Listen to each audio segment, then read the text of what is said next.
Yep, And we're live. we're live. Welcome and good evening to Virtual Domain-Driven Design. I'm Marco Heimershoff. I'm hosting today. And Kenny Bass will do the facilitation of your comments online. So if you comment on Zoom or YouTube, we will take your calls and ask the questions to our wonderful guests today. Our guests are Anne Landro and Mats Opheim, and they will talk about how to make your test tell the story of your domain. So Mats, Anne, would you like to introduce yourselves? Yeah, sure. So my name is Mats Opheim, as Marco just said. I'm working in a Norwegian consultancy company called Kompetas as a tech lead. And my name is Anna. I also work in the same firm, and I work here as a functional architect. Okay, wonderful. So how did you come up with this topic of how to make the test tell you the story of a domain? What pain did you have before to come up with a solution like that? Yeah, so we'll go through some examples, both for like good examples and bad examples, to say that way, during the presentation on like what struggles we faced. But yeah, it's kind of based on spending hours and hours trying to understand what our tests were doing, kind of. Yeah, and we have a variety of tests, to say it that way. Yeah, I'm very curious. So you go and start your presentation in full screen mode. And whenever we or some of the attendees have questions, we just raise our hands and interrupt you for a second, if that's okay with you. Mm-hmm. Yeah, that sounds good. The floor is all yours. Thanks, Marco.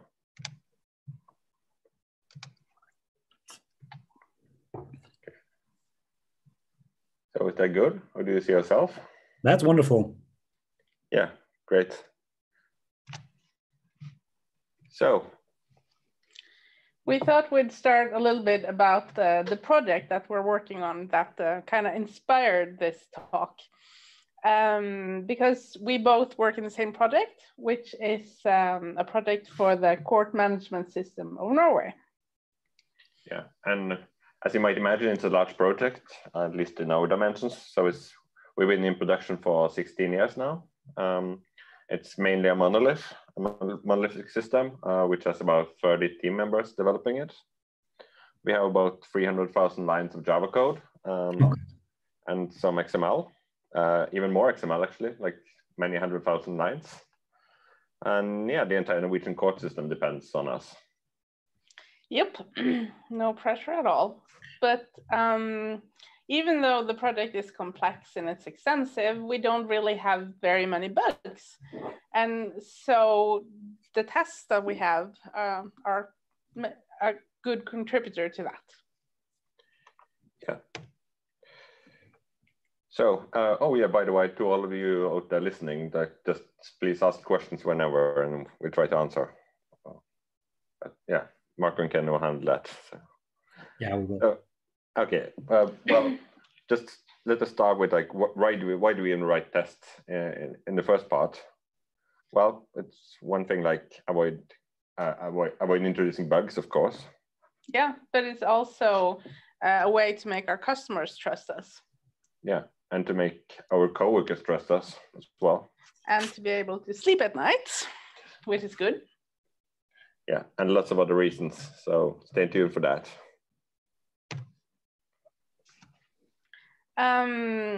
And the thing is, we have a lot of code, and of course we have a lot of tests, but not all tests are created equal, because different tests will have different purposes, and so it goes without reason that we can't have like one test to rule them all kind of thing. We have to have different types of tests. Yeah, and as we're a bit spoiled in the title, it's like the question is really about story. Yeah. So like, what story do you want to tell? And to what audience do you want to tell it? Yeah, because whenever you tell a story, whenever you talk to, like, whether you talk to a developer on your team, or you talk to your project manager, or you talk to anyone else involved in the project, you probably use different terms. You talk about different things, different topics, different viewpoints, and so on, because people in different roles are interested in different things. Yep. So you approach your audience, the one you're talking to, where they are. And the same thing goes for your tests. Yeah, so we're going to go through like some of the different types of tests we have. Yeah, and we thought we'd start with the bird's view, so to speak, which is what we call the value chain test. Yeah, and in a value chain test, shortly put, you run through an entire workflow, and at the end you assert that something has changed or something has happened. And this is a great way to show your users that you've understood the domain from A to Z, the whole story. Yeah, and we'll show you an example in a moment. But what we've seen in our project is that with the production code is like something's over here, some things are over here, some things are in a totally different place. Like the production code is scattered all around. So if you want to get an overview, these are the types of tests you typically start at. Yeah, and in such a large project, we often get new team members, and this is a great place for them to start to learn about the domain. Yeah, so an example in this. Yeah, we don't want to be very morbid, but we think that we've all at some point wondered what happens when you die, and we actually have tests to show you that we know what happens. Yeah, so we won't go into too much detail on this one. Yeah. Okay, so we don't know what happens in the afterlife, but we do know what happens in the Norwegian court systems when someone dies. And that's what we'll show an example of a value chain test for here. Yeah, so here's the administrative bit that happens in the Norwegian court system when someone is dead. So first of all, you create a case of death, then you register the deceased, then you register the heirs, and then you notify the National Registry of the death. And then, since it's a test, you can assert that the person is actually registered as dead. Yeah, and from a test perspective, you can see that this accomplishes two things. First of all, well, you can see that, yeah, we can run through the entire workflow without anything crashing. But you also verify that the state at the end is what you expect it to be. And let us here add a disclaimer as well. Like you can see that this is kind of pseudo Java Python-ish code, but you can do this in plain code, like JUnit or like a regular testing framework. But you can also use tools like Cucumber or Fitness or whatever tool you like, Cypress perhaps. We just haven't tried that yet. So can I introduce a question here? Would you prefer to do it in a native language, in a native coding language, or would you prefer to do it in something like Cucumber that can be parsed in different languages? Well, and if so, why? Yeah, so far most of our code everywhere is in Java, so we haven't really considered the question consciously yet. Okay, so out of habit, you use Java, so you build it in Java. That makes a lot of sense. Yeah. Pretty much. Basically, because having to use a different framework could be good, but it takes time to get to know the new framework and try it out and see if it fits with our project. So I guess we haven't really gotten to do that yet. Cool, thanks. Great. Okay, so from this one test, you kind of get a lot of good stuff. For one, you get a test, that's good. But one more thing that you might have noticed is that from just a few quick glances, you've actually learned a lot about the domain and what happens in the Norwegian court systems when someone dies. And you learn this a lot faster than if you'd gone and looked at our production code, believe me. Yeah, like if you look deep dive into one of those methods we just show you, like register case of death, you can see that production code is all over the place and messy and old. Yeah. So this is a great way to show new team members, for instance, how this works without trying to show them different classes and old code. Yeah, it's like speaking to several different audiences. So like one audience is, of course, for the developers. So like you can give the developers insight into the business workflow, so that they also can communicate well with the business experts. That's one thing. But to the domain experts, it also communicates well because it's an assurance to them that, yeah, you have actually understood the domain properly. Or it's an eye opener. No, you're totally wrong. But then you learn that to advance. So a question from Christina on this part is, are you using mocks in those tests, or are you really going to live real endpoints in these tests? Yeah. So in these tests, we typically use, like, they are implemented as integration tests in our code. So like we try not to use more mocks than we have to. So like we're mocking endpoints maybe, and we're mocking like user input, but we're using real stuff as much as we can. So does that mean you're only mocking away outside dependencies that's not within your context? Yeah. For these particular tests. Yeah, for these tests, yeah. Yeah. Yeah. We'll get to other tests later. Yeah. Yeah. So. Yeah.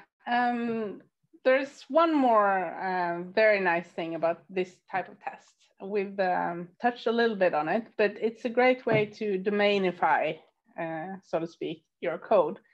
Because like we said, our production code is scattered all over the place, but it's also, well, it was created before DDD, so to speak. And so it's not that nice, but with these tests that we've written later, then we can introduce more of the domain-specific names and ideas without touching the whole entire production code. Yeah. So like you can use the specific domain terms and the ubiquitous language and so on in your tests, even though your production code isn't at that level, to say that way. Yep. Yeah, and what we've shown you so far is the happy path. And a typical idea that we hear a lot is that you should use value chain tests to document your happy paths. Which is fine, but we'd argue that, yeah, that's good, but there's more to it, because you typically in your project or program have several important paths that are not happy paths, like unhappy paths. We name them here. Yeah. And if you use value chain tests to show your unhappy paths, so to speak, then they can show and verify the less traveled roads in your domain. Yeah. And yeah, as I guess most of you listening already knows that domains, they never are as simple as you first think they are. Nope. Oh, yeah. Yeah. Okay, so let's show you an example from an unhappy path, or yeah, from a different context inside the project. Yeah. So we'll show you first the happy path. This is from an example where the court needs to contact you, and they need to be sure that you actually got the letter that they're trying to send to you. So in the happy path, then the court writes a letter to send.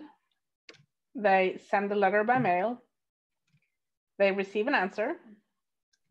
And then you can test that you have confirmed to receive the letter, which is really great when that happens. Yeah, and this is like where most of us as usual citizens, like, we got a letter from the court, okay, it says you should answer, so yeah, I do answer immediately and move on with my life, right? You'd think. Most of us do. Yeah. Yeah, but like, even if you choose not to answer, like, because here you as a citizen, you have to answer, do something actively to answer to this, and not everyone answers. Nope. And the thing is, if this doesn't succeed, then the courts have to try again, because they're obliged to let you know that you're a part in the case, for instance. So there's one or several unhappy paths. Yeah, and this is like if you don't answer to the first letter, well then the code will try again. So what happens then is that, well, they write the letter to send and they send the letter by mail, but then you don't answer, right? So then they wait 2 weeks for you to answer, and then they send the police to your door to give you the letter in person. And then, well, you have asserted you have confirmed to receive the letter. Okay, so I have an important question here. How do you implement the method, send the police to your door to give you the letter in person? That's top secret. Well, what we do under the hood is that we send a letter to the police. Yeah. Telling them that they need to contact this person. So it happens. And I don't know, you probably think that people don't do this and that the happy path would be more than good enough, but no, that's not how it is at all. For instance, if you're a criminal and you don't want your case to start, then you might want to hide from the court. So this happens more than you'd think.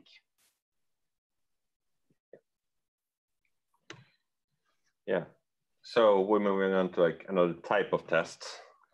So if you have any specific questions to the value chain test, then this would be a very good. Yeah, I have a question. It's kind of like the joke I just made is a serious question. You're building a kind of test that is not implementable in software, right? You're basically building a test to describe the domain, but you can't make sure that it runs in a program. So how do you make this test run? I mean, is there any implementation in the background? Yeah, we're in these tests, but of course they don't do everything that like it seems that like they do. Like we don't wait 2 weeks and we don't send the police to your door. So like they're not as fully coverable as it might seem. But yeah, like under the hood we are writing a letter. We are pretending to send the letter by mail. So like. So you're mocking the services basically, or how do I envision this? Yeah. So behind each of these methods, we call one or more methods scattered all over the place. Yeah. That does what it's supposed to do in production. Okay, cool. Yeah, thanks. But it's an interesting question though. Like, if we didn't implement them, could they still give value? If like these were just empty methods, it might give value. I'm not sure. I mean, I envision if you code it like this is kind of basically a documentation of how the process should be and how you deal with unfulfilled needs of your domain. And if you then mock the actual behavior, if you say, okay, we sent the police, which basically means we call the send the police service, and whatever that does in the backend, we can mock that out. That already has value because then you can show that your side of the whole process is working as supposed to, and you can just assume that the police is doing their job. So for every possible reaction, you get an entry into your system again, right? Yeah. Yeah. Cool. I like that. Yeah, so that's a pretty good summary. Yeah. Any other questions before we move on to a different type of test? Nothing from the audience so far, so keep on. Okay. Yeah. So now we're moving on to the fun parts. Yeah. The quirks. And this is where you tell the details, the quirks of your domain. Oops, we have to move around so the light doesn't turn off. Sorry. Nobody tested that, right? That's a quirk. Yeah. Yeah. We should write a test for that. That should be planned. Yeah. Yeah. So anyways, these are a different kind of tests, and these are the tests that you mainly write for your own sanity. And these are the tests that enable you to sleep soundly at night. Yeah, and this is also the kind of setting where you might ask, like, is this a quirk or is it a data error?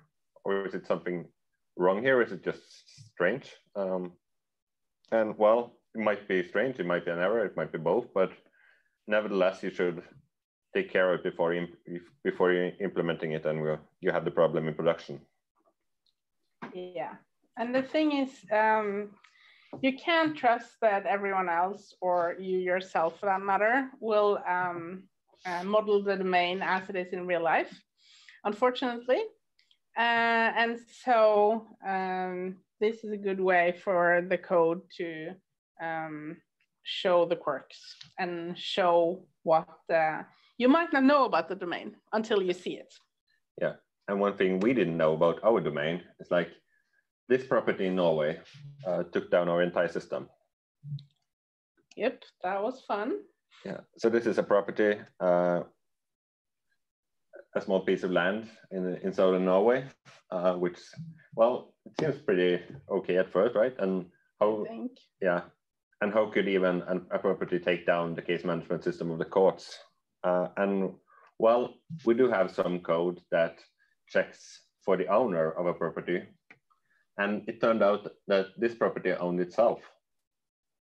Find the owner, and then we got out of memory suddenly, and the entire server crashed.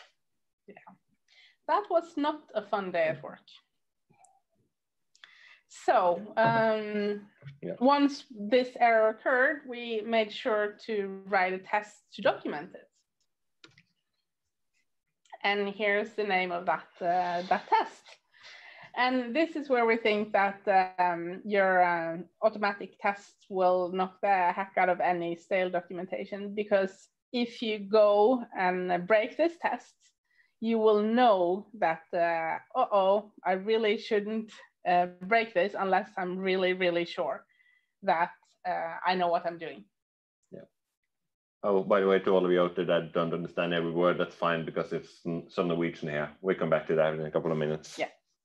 But this is like where, for the moment, where I, as a developer, a bit eager to refactor and like simplify the code. If I figure out that, oh, okay, so this checks if the house owns itself, but that ain't never going to happen, so I'm deleting that. Yeah. If I do that by accident, well, this test will let me know before hitting production. And we've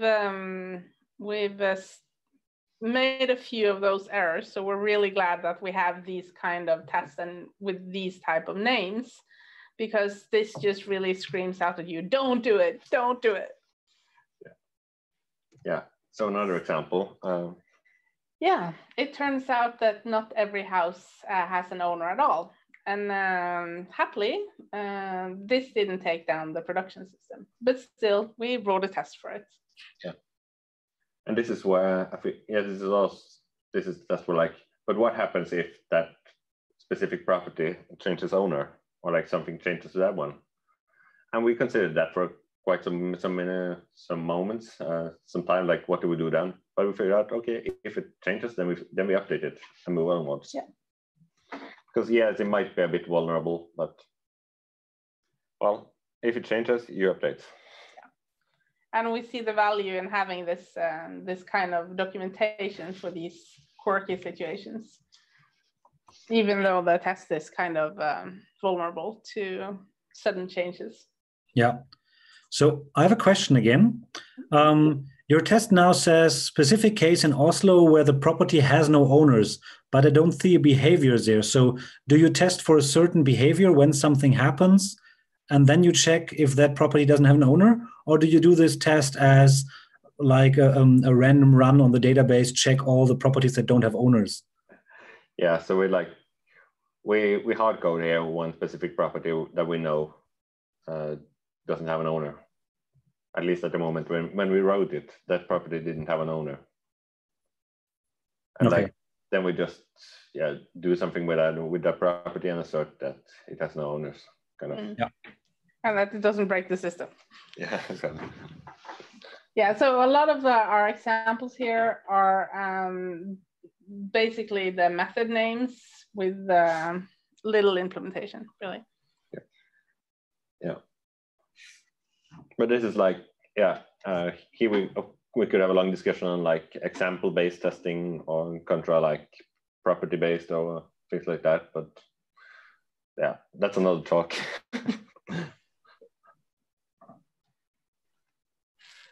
Okay, so in a domain-driven design meetup, of course, we have to talk about what a domain is. Yeah.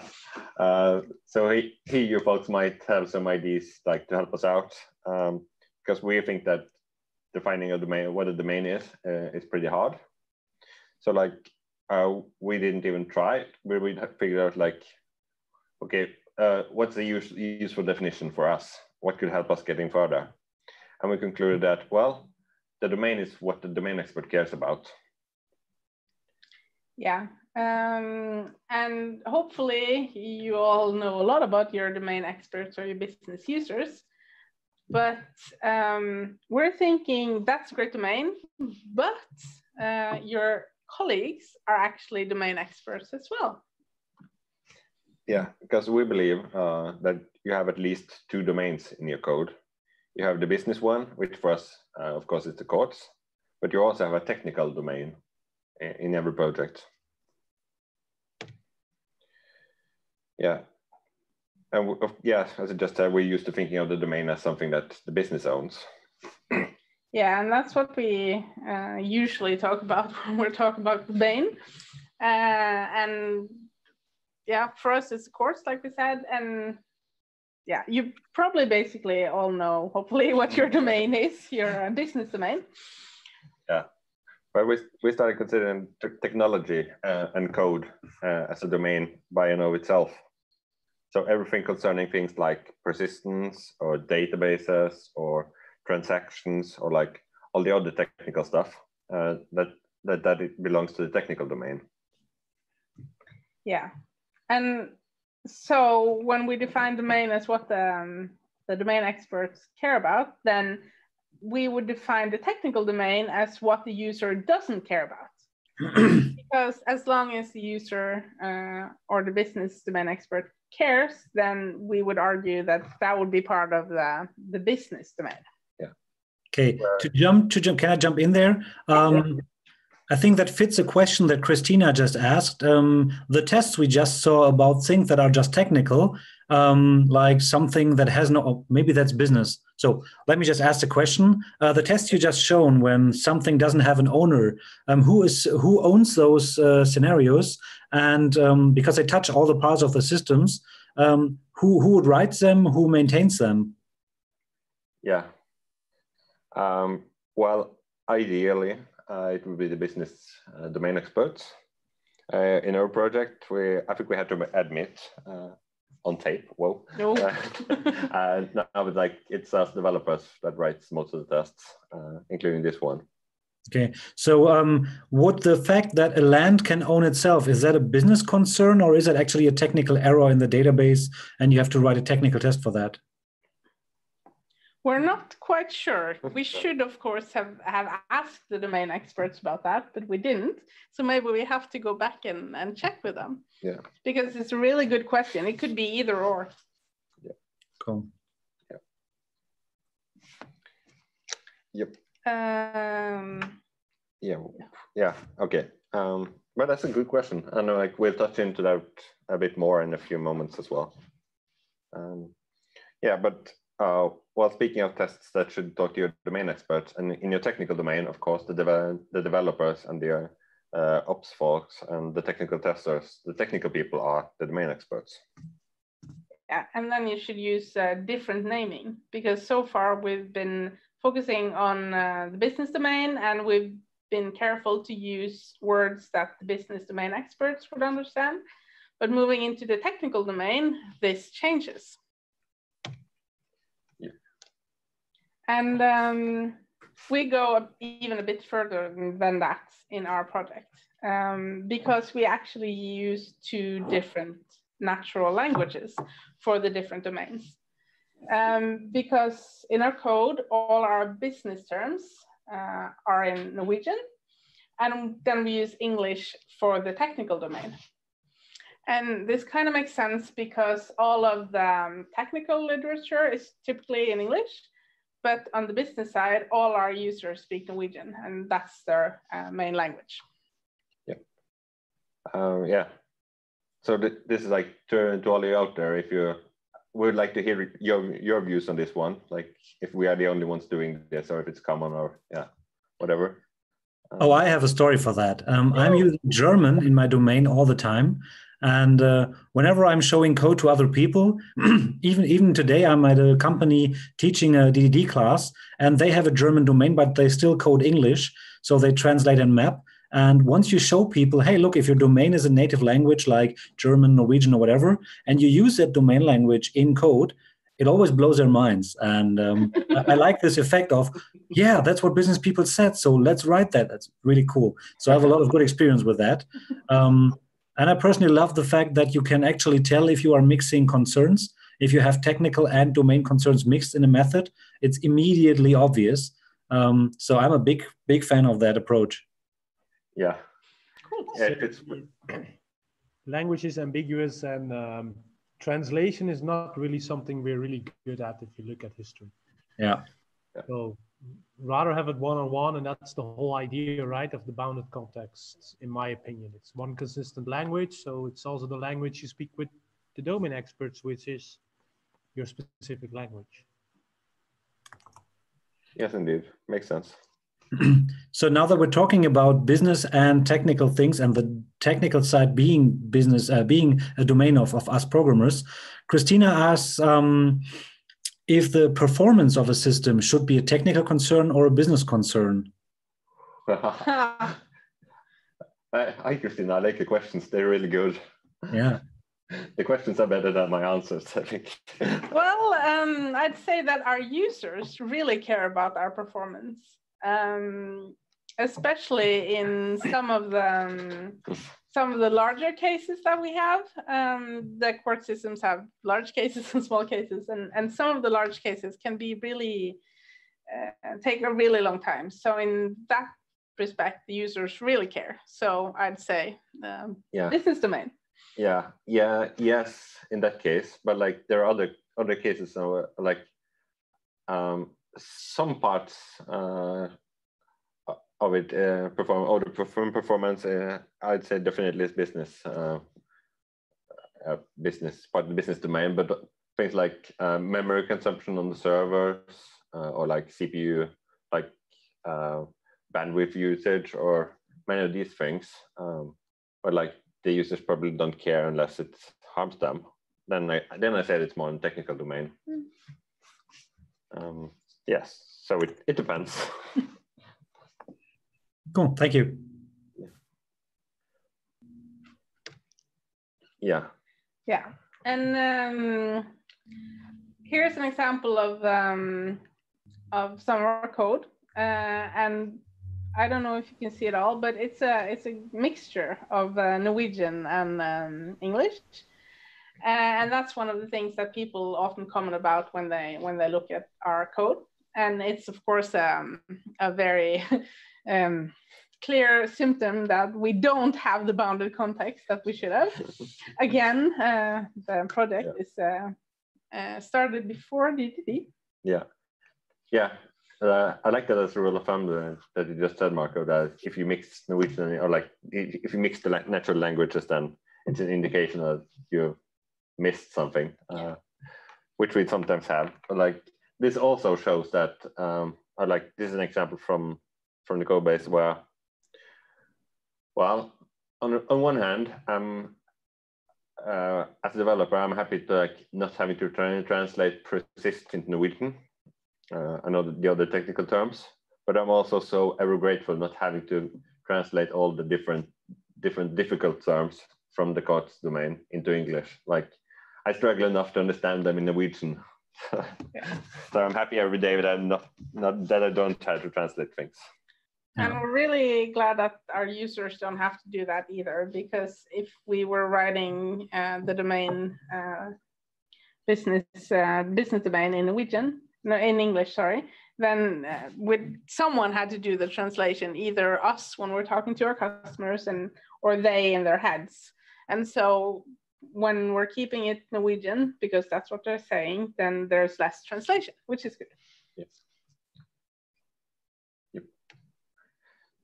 So I think we wanted to show some examples from the technical domain, like the tests where we tell technical details. Yeah, and you'll see a switch in the language or the type of language that we use here, because of course now we're moving from business domain experts to our colleagues who are technical domain experts, and they use a whole different language. Yeah, so like these tests are intended to make your coworkers trust that you've done your job right. Yeah. Whereas you can say that the test we just shown you, like they were to state that, yeah, you've done the right thing, and here it's like more like you've done the thing right. Yeah, and that's also important. And these are usually integration or unit tests. Yeah. So a couple of examples of a few tests that, well, no business expert, at least no domain, will understand. No, they probably wouldn't care about this. And if you try to talk to your users about this, their eyes would probably glaze over.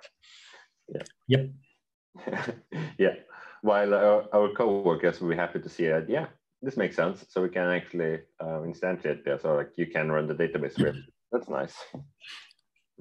And that makes them trust you, that you've done your job right. Yeah, or like at least trust your code, which is quite fast. That's right.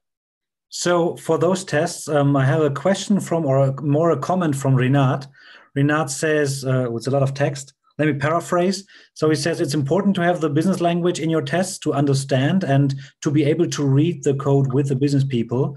But then inside of your domain, you can just write English because business people will read the tests with you and the domain is more for the technical people. So would you agree on that, or would you say that you would make still Norwegian code in your domain, and if so, why? Yeah, we do this division with like technical terms in English and business domain terms in Norwegian in both test code and production code, and that's mainly because we don't want to translate, because like we don't want to get lost in translation. And also we have a dream that we can take one of our users and put them down beside us and show them the code and they'd be able to read it. Yeah, so I have a comment on that part. I really like that statement because I have a colleague where I was discussing DDD with, and he told me that he has actually a domain expert who doesn't write code sitting next to him. And I had this experience, the same experience in the past, where actually someone who did performance management, all math stuff, sat next to me and I just ran through the code, and that person could actually follow what was happening thanks to the domain language. And I said, well, DDD job done, right? We talk the same. But I would advise always to use the language even in your code itself, because that would be the ultimate, in my opinion, DDD goal, where you go really free with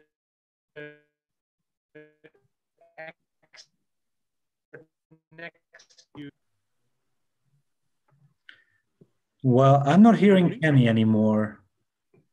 No. No, we lost you for a moment, second. So while he's in zombie land, Back. oh, you're back. Great. I can shoot in that we've talked so about my Okay, Kenny, you're kind of like totally broken off. Mats and Anna, please continue with your session. Okay, yeah, so we've talked about users, that the users need to understand the code, but also non-developers should be able to understand the code. And me as a functional architect, I don't write code myself anymore, I used to. And so I want to be able to look at the code and understand what it does. And also I want the test leads to do that, and the product management and everyone else. So we don't want the code to be just for developers, because that's what happens if you do too much translation, or you have too technical names in your code, then the code is mostly for the developers. And I think it should be for everyone in the project. Yeah. But I guess this might be a good time to like raise a great question we got at DDD Europe from one of Belgian colleagues, so to say, Thierry. Yeah. And Belgium, as I guess most of you know, is like bilingual. Like they're both French and Flemish as languages. And what do we do then? Which language do we use? And we don't really have a good answer to that, but it's a great question. Yeah.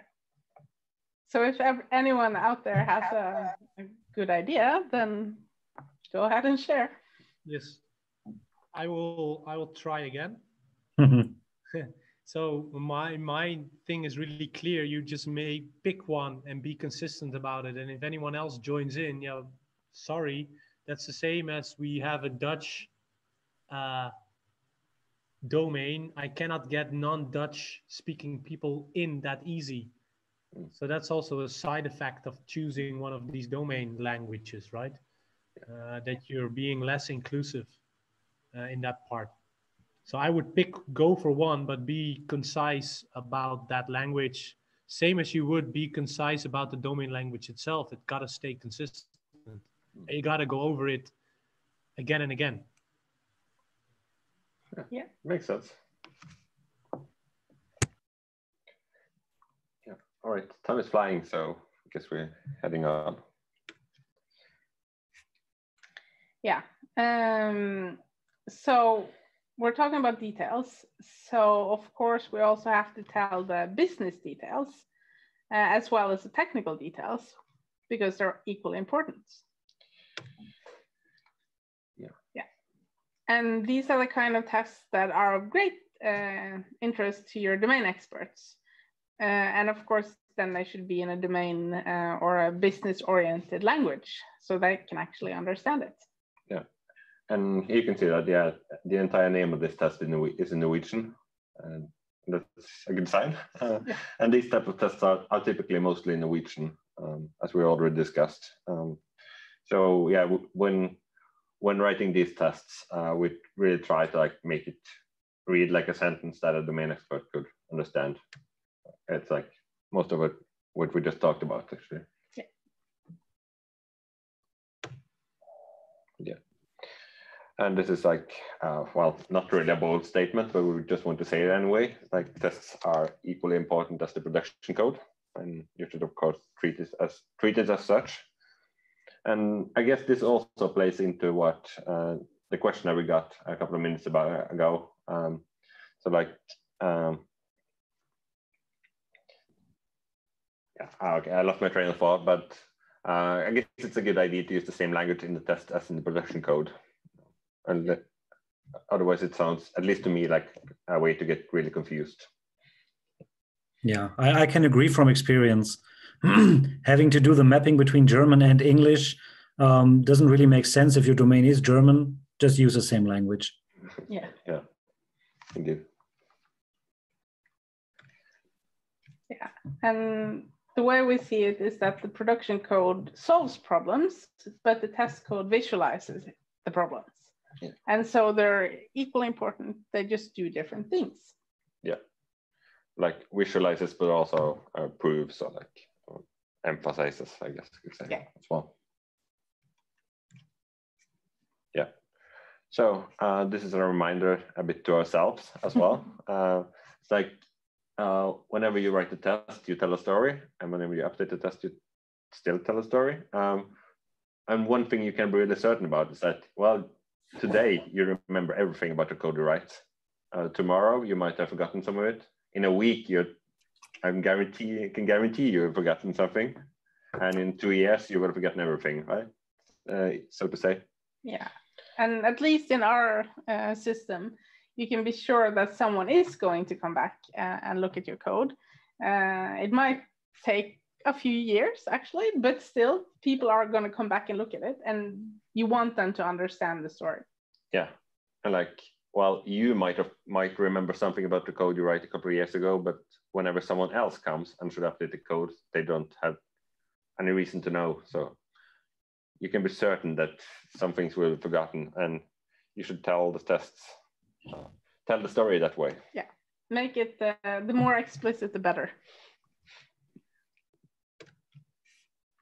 And speaking of good things, we've talked a little bit about how you should name your tests. Yeah. And like how you should not name your tests, because like that's, how do you know if the test name ain't good enough? Yeah, and our answer is that if your domain experts don't understand what the test does, then the name is not good enough, period. Yeah. So couple of more examples,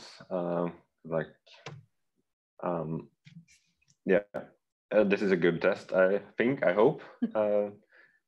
And one rule of thumb is that, it's like, this is much of the things we've been talking about, I realize now, but like, this name should be readable for domain experts. Yeah. And the thing is, if this was wrong, then the domain expert would immediately just shout out and say, no, it's not 4 weeks, it's 5. Because they can read it and understand it. Yeah. And this is one, this is also an example of like where we just failed the translation, or like we just didn't even try. Like kunngjøring makes totally sense in Norwegian. I know with Ewitz it should be English. So we just skipped the translation, but it's a term from the Norwegian course domain. Yeah, it's magic, basically. It's fine. So what you say is true for the test name, but should also be true for the test content, right? So the name of the test should describe what the test is all about, and the content should describe a specific scenario with specific values, but still be readable for domain experts. Hopefully, yes. Yeah. Like at least the name should be readable. I think that one is pretty, like, not easy, but kind of easy to accomplish. Like, but to make the content readable for domains, but that's a goal, definitely. Yeah. And for us, it's easier when we make new code. Because then we can follow good rules. Of course, we have a lot of mixture of old and good code, or old and new code, and then so it might not always be as readable, the whole implementation, which is why we think it's extremely important to have a good test name, because that can help with not understanding everything in the implementation part. So a question here, I want to hear your thoughts of it. Maybe it's even 2 questions. The first one is you write these tests maybe beforehand. You did it yourself now, but it doesn't really matter who writes them. But would you say that writing proper tests is part of your definition of ready, of a user story? Let's say that. So did you do it like this? Okay, it's ready when all these tests are clear. And so that's the first question. So maybe let's... Yes, and unfortunately no, in a way. Now, but like we have, as part of our definition, our ready definition done, we have that everything, or like you should test all the logic. And we also have like a principle that the code should be readable. But best case, yes. Worst case, no, in a way. But it's typically one of the things we look at when we're doing QA on the pull requests. And like when reading code, we typically pay quite some attention to the test names, like to see if we understand, if it makes sense. Because it's also a way we use it as a way as well to see if, do you as a developer on this code actually, have you considered the edge cases? What do you actually, like, it's a way for me when I'm doing QA to see if you have understood your task the same way I have understood it. Okay, and then this was ready before you start building it. Let's discuss whatever you want to call it, demo, review. I like to call it a review. And let's say you don't have a UI, right? Then people always say, "Yeah, well, I have nothing to show." So question for you, maybe maybe you have some surface or part of the system that doesn't have a UI to show, so you cannot actually demo or review that part. Would you show these tests against live or maybe not live, and you'll just show the tests, see it works? Because they should be able to read what's going on there, right? Have you ever experimented with that, reviewing the tests that got implemented? Sorry, we have to move around again. Well. I think the answer from our case is no, we haven't, because like at least we haven't really considered it, because we typically have a UI. But also I like the idea. Yeah. So maybe we should try it. But also for the cases that are not very demoable, what we usually do is we try to visualize it some way when we try to explain our audience what we're doing. And so we typically use drawings, for instance, in the cases where we can't use an UI. Yeah. But I like the idea. Yeah. Yeah, we should try it. Yeah. I like it as well. Let me tell us how that went. We will. Yeah. Yeah. So I guess we head on to the next example, which is an example of, well, an example that you don't need very concise or precise test names. What they should be is a statement that your domain expert can agree or disagree on. Yeah. Or as you said earlier today, Marco, that it should be a statement that the domain expert actually says. And this is,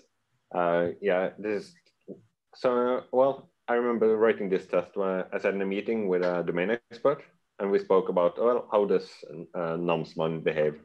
And she told me like, well, it mainly follows the same rules as Hovedstadvittne. I thought, okay, I'll write that down. And ooh, my domain modeling brain tickles, and I want to ask, when does it not apply? Because it's mainly following the same rule. I know, it's a riddle or yeah, whatever you call it. yeah, it's what's it? It's cliffhanger. Yeah. So another question from Christina, which follows on that documentation part, and maybe you come towards that, right? So you have mostly people's arguments of using Cucumber and all these sorts of things because of documentation and it's readable for the business. So do you have test reports being available for everyone? So how do you distribute that to people who won't be able to go to the code? So mainly when it's really well documented in Java test code, but generally my business analysts don't have access to Git or any of these parts, right? So how do you deal with that? Well, currently we don't. Or not as much as we'd like to. Yeah. We tried to get more people involved in the QA. We're getting to that later on. But we don't have a very good way of visualizing it. The only thing we're actually visualizing is how much of the system is has test coverage, which is a totally different measure. Yeah. But that's all we have. Yeah. Yeah. But well, I guess it depends a bit on your other customer or your domain experts as well, because like, well, no one has ever asked for it as well. So that's true. In our case. Yeah, that's always the interesting part, right? Where people say, I use Cucumber because the business will read them. But actually, this is a story I hear a lot too. The business people or the business analysts don't care usually. They're thinking ahead, well, they should care, yeah, but do they actually do? Because I like that where you said, well, we don't use Cucumber.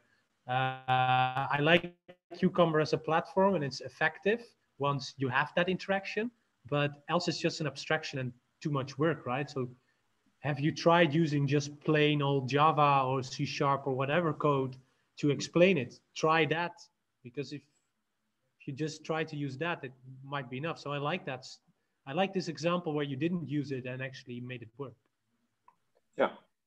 Yeah, and I'd love to say that, yeah, that was a conscious choice and so on, but just, well, we took what we had and like, but it's also, I guess it's part of the, like, you ain't gonna need it thing as well.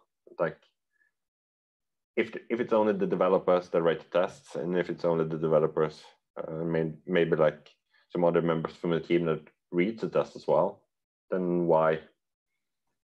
I don't know, why go with Cucumber? It's like, I don't know. Yeah. Now let's get Christina in on so she doesn't have to write all the time. Yeah, please. Hi, welcome, Christina. Hi, are you hearing me? Yeah, we're hearing you well. Yeah. Exactly. It's it's much easier this way. I just wanted to say, if you think about showing this in reviews, then start with these reports. It doesn't have to be Cucumber. They should be displayed. They should be viewable for anybody, because then the product owners are asking, what's my feature is doing, and you can show him and or her and saying these two are pending and the third is done, and then you get interested. You get the people interested, and for everybody, it's a very good sign to know. Oh, it's broken. The third test in this scenario, and you know in the second what's happened. It doesn't have to be Cucumber. Tests are okay. You just have to see if it's red or green and what's happening. Make them interested, and for this you need this report. Yeah, that makes sense. That's a good idea, and we could probably auto-generate some of it. Even it wouldn't have to take a lot of extra effort. We just haven't done it. Yeah. Okay, wonderful. Thank you, Christina. So please continue. Yeah, all right. So, well, our next idea, don't tell lies. Yeah, when you tell stories, don't lie. Yeah, and it's back to the question on, like, as you said, as we spoke about a bit earlier, what happens if like the content is wrong in a way? Yeah, and the thing is, since test code is equally important as production code, then if something changes here, if it's not 4 weeks anymore, but it's 3 or 2, then you have to make sure that you update both the production code and the test, because otherwise then your test would be a lying documentation, and you really don't want that. You don't want your test to lie. Yeah. And here's like, this is one of the things you have to do, at least in our project, have to do manually. So if it changes for 3 weeks, and yeah, whenever you change the code to say 3 weeks, you should also change, of course, the implementation of the test, but also the name, so it says 3 weeks. Yeah. Yeah, and you have to do that. Yeah. The computer isn't smart enough to do that yet. No, but that's okay. So another way that you can avoid telling lies is by using what we call real mocks. Yeah, and by that we really mean like in your unit tests or integration tests or whatever tests, use names that make sense. So like use dates that could be real, sensible default values, all of these things.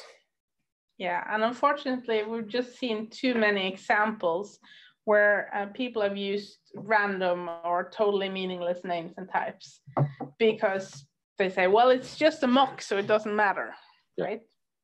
Yeah, but like we have found that, yes, it does matter. And it does matter because, well, in the team, we're trying to build a shared mental model, how the domain should behave, how everything works. Yeah, and these kind of lies, they tend to spread out. And that means that it'll be a hinder for training and learning because suddenly you can't understand your tests and you can't read the story from them. Yeah. And one thing we have experienced is like, well, if you have names or like default or values in your test that totally doesn't make sense, and you try to show that tests to a domain expert, she would immediately say that, well, but that's wrong. It can't be that date. No, you can't really use that type of user in this kind of case. No, that doesn't. And you sit as a developer, you try to say like, oh, but it doesn't really matter for the tests. It's not important. And she said, yeah, but it can't be that. Yeah. Like, I guess you know the feeling. So it will upset your domain experts. Yeah, and it takes away their attention as well because it's really hard to get them back on track once they've found this strange little thing that you put in your test, and it just takes away all their attention. Yeah, and another thing you lose if you like using stupid or wrong, misleading names, and so in your mocks is that you lose the value of the tests being a documentation. Like one thing most developers I know really don't like is writing documentation. Like, but if you can use your tests to get into to be documentation. That's great, but then they have to be, well, telling the truth. Yeah. Yeah. So some mocks from one of our tests. It's a bit blurry, but well. So these test names, like variable names, may mean totally nothing to you, and that's perfectly fine as you are not our domain experts. Yeah, but to our domain experts, A, L, JS, and SP, they're different kinds of lay judges. And so they appear in different types of cases. Yeah. And well, you can see that all these have the variable type of code, which, yeah, that's an indication that the production code could be improved, to say that way. Yeah. But, well, after all, it's legacy. Like, you're not starting greenfield all the time. So yeah, you have to handle what you have. So your test is a great way to not use the excuse that you're in a legacy system. You can do a lot with a legacy system, we've found. Yep. And here are some examples of what you should not do if you're in the business domain. Yeah, because this is like the opposite to most of the things we just talked about. Yeah. But this test, this mocking, is from one of the unit tests in our technical domain. And yeah, we can definitely discuss it, like whether this naming is good enough for a test in the technical domain. But I'd say that, well, we use this once to test like how one of our methods handle different types of input, or like different types of input. So like, how does it behave when it gets a list or a set or even a date? Like having specific names here might be distracting. So like in this test, you only care that, yeah, this is a list. Okay, list. And this is a good example that names that work well in a technical test would not work well in a business test, and vice versa. Because if you had these names in a business test, then they would be, well, meaningless, actually. They're not misleading and they're not wrong, but they don't give any value in a business domain test. Yeah, I would totally agree on that. Yep. Yeah. Yeah. And well, this is not the topic, but don't be really conscious if you're copy pasting tests. Like if you do that, at least our experience is that they end up being very general, not really ubiquitous language at all, and you end up losing like lots of the benefits that we talked about now. Yeah, but it's easy to do. Yeah. And the thing is, there is a huge difference between a criminal case, for instance, and a civil case. But if you just copy the test from one to the other because it behaves mainly the same way, then you lose a lot of the documentation, the storytelling part. Yeah, and it might be wrong as well. Yeah, that happens very often. So you would suggest from a better domain-driven perspective of building semantic tests, not to copy them, but to write them anew every time? Maybe, I don't know. But like, if you copy them, know what you're doing in a way. And be conscious of the naming. And be conscious that the behavior that you're copying, so to speak, is what you actually want. So don't think that, oh, these tests work well for a criminal case. Now we're implementing a civil case. Let's just put them there and we have test coverage. Yay. Okay. That's not a good way. Okay, thanks a lot. So we're approaching almost the end of the hour. Well, I think we stretched it a little bit. Yeah. So is there anything that you would recommend for people to do differently tomorrow when they want to improve their tests? Oh, yeah, there is.